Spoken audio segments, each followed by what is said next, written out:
Anong pakiramdam, anong findings? Kasi cancer patients kayo, ako naman nagtataka, sino nagsabi cancer-free ka na? Kasi ganito, nagpa-ultrasound na rin ako. Kasi dalawa pong ovary ko po ang na-damage eh. May yung Puro bukol. may mga bukol-bukol? May bukol na 4.9. Tapos 4.9 yung laki? yung left side ko, opo. Sa right side? Sa right side is 1.5.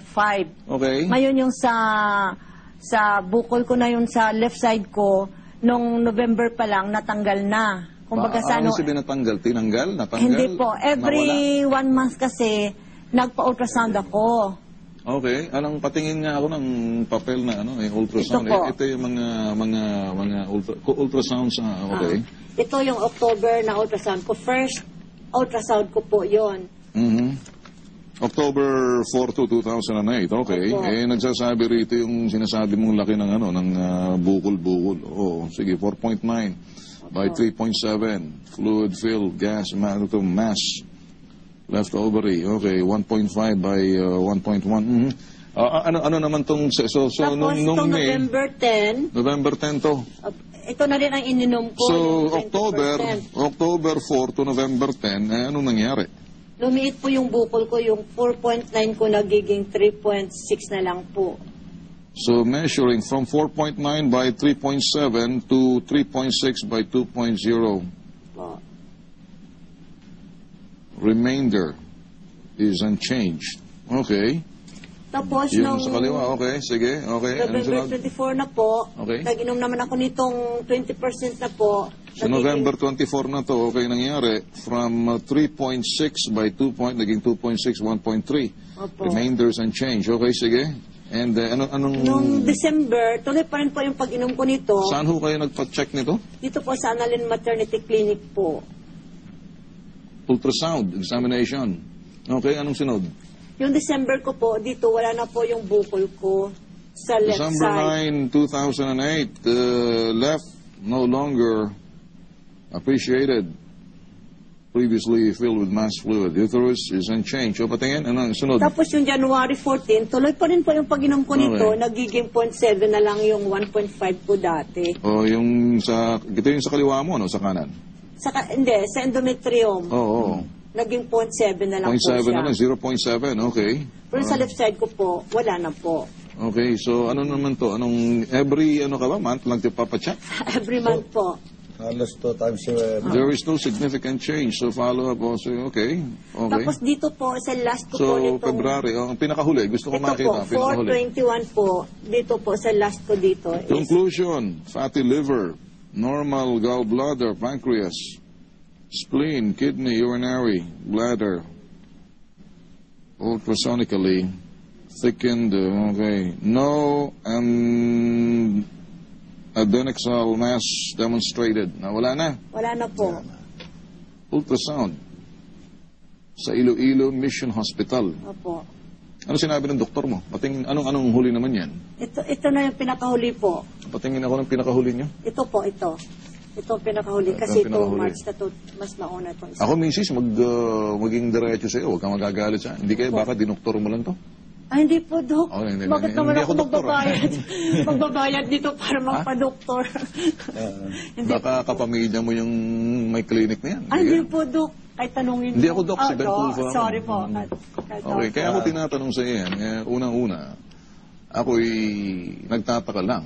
Kung yung sinasabi mo... So, ang gusto ko malaman, total, doktor na lang nag-refer sa iyo. Anong sinasabi ngayon ng doktor sa kalagayan?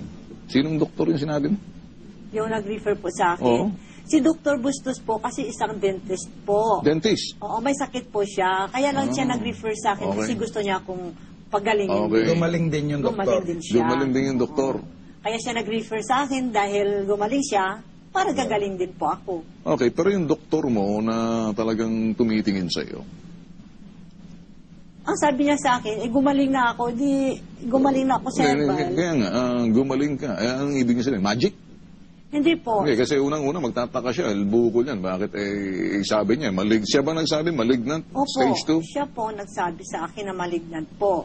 Ang kaso kayo, nakikita naman niya na nawala na yung bukol ko.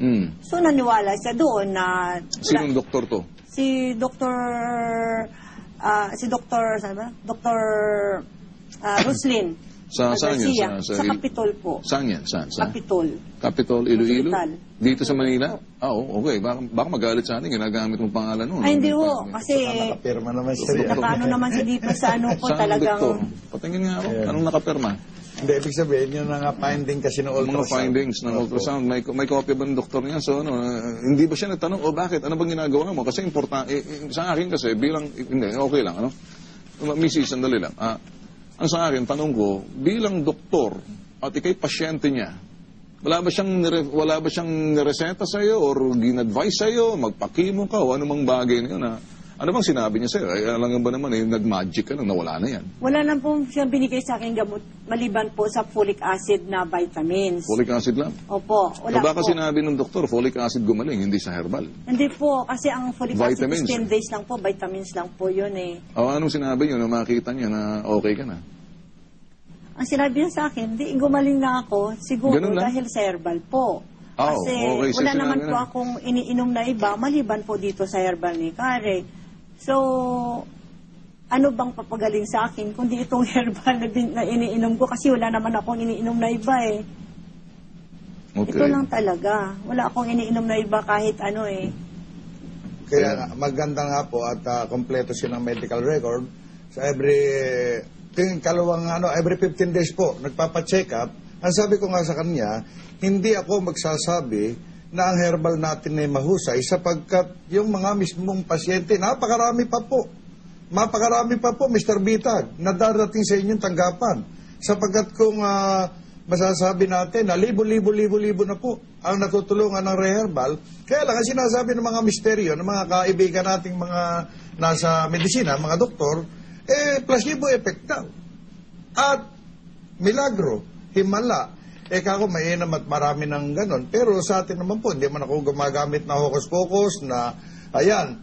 Pangalawang kita pa lang po namin yan. Noong una, at ngayong maglalabas na siya ng testimony. Ang totoo po, sa kanila nga, marami nagtataka. Mga kamag-anak po kasi niya ay mga doktor na nasa Iloilo. Kamag-anak kayo ng doktor? Opo. Sino doon sa mga... Si Dr. T po, si Dr. Garotso. Nagtaka ba sila? Nagtataka po sila. Anong sinasabi mo ngayon sa'yo? Sabi nila, namimilit daw sila na may cancer talaga ako. Po sa nakita nila ngayon na malakas pa ako, at saka yung... Hindi mo ba pinakita sa kanilang resulta? Pinapakita ko po sa kanila. ayaw mo At tingnan. ito nga pinakahuli na sa kay Dr. Casidral, na nakita nila na talagang wala na akong bukol sa matris ko. Dito na sila naniniwala. Dito lang pala sa herbal na ito, dito ako gumaling. Kaya sabi nga ng mga pamangkin ko, bakit hindi ka na nang magbigay sa akin dito? Sabi ko naman, sige na. Sino pamangkin mo? Si Dr. Asusot doktor, pamangkin mo. Bibigyan ka ng? Magdala na lang daw ako okay. para mabigyan ko rin sila na makatulong sa ibang mga kamag-anak namin. Okay. Kaya nagkontak ako kay Mang Ben. Sabi ko, Mang Ben, kung sakali sabi ko, magpadala ka na lang sa akin para makapagbigay na rin ako doon sa mga kamag-anak namin at sa iba pang matulungan ko. Okay. Kasi sa akin naman kasi ang cancer kasi sobrang takot ko dahil sa amin 90% ng mga namamatay ko mga pinsan puro cancer. Nasa pamilya nyo, yan Opo. sakit mo na yan. Pero ano sinabi ng doktor sa'yo? Magpapacheck up ka every now and then.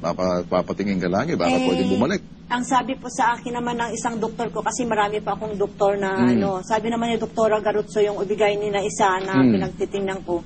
Sabi niya sa ngayon, wala naman yan. Pero sabi niya, mag-follow up ka na lang. Follow up lagi. Oo, mag-follow up ka na lang, sabi niya. Tsaka yung isang doktor ko pa po, na si Dr. Gasataya ng oncologist sa cancer po, Okay. sinabi niya rin po sa akin na mag-mammogram na lang ako dahil yung ang yung mga cyst ko natatanggal na, magmamo na lang ako para ma-detect natin na wala talaga siya. Okay, so magpapamammogram ka rin. Magpamammogram din ako. Nung nakaraan nagpamammogram ako, Anong pero labas naman? wala naman po. Wala naman. So ano nga, manggagamit ka na, inumin mo na forever yan. Hanggat nabubuhay ka sa mundo Siguro kasi katulad naming mag-asawa, yung asawa ko kasi hindi rin yung makalakad din, nagmagapang. Ano nangyayari dun sa Ngayon, kasama mo? pinapadoktor din namin noon, pero kalmanti lang. Hindi na matigas kasi yung ulo ng asawa ko rin. Oy. Pero ang sinabi ko sa kanya, uminom ka nito, wala namang mawawala sa atin. Hindi pa rin umiinom. Pero nang uminom siya, that was October din, napilitan siya. Oh. Siguro mga 3 ganito pa lang, Sabi naramdaman niya na iba na ngayon siya nang namimilit pag wala na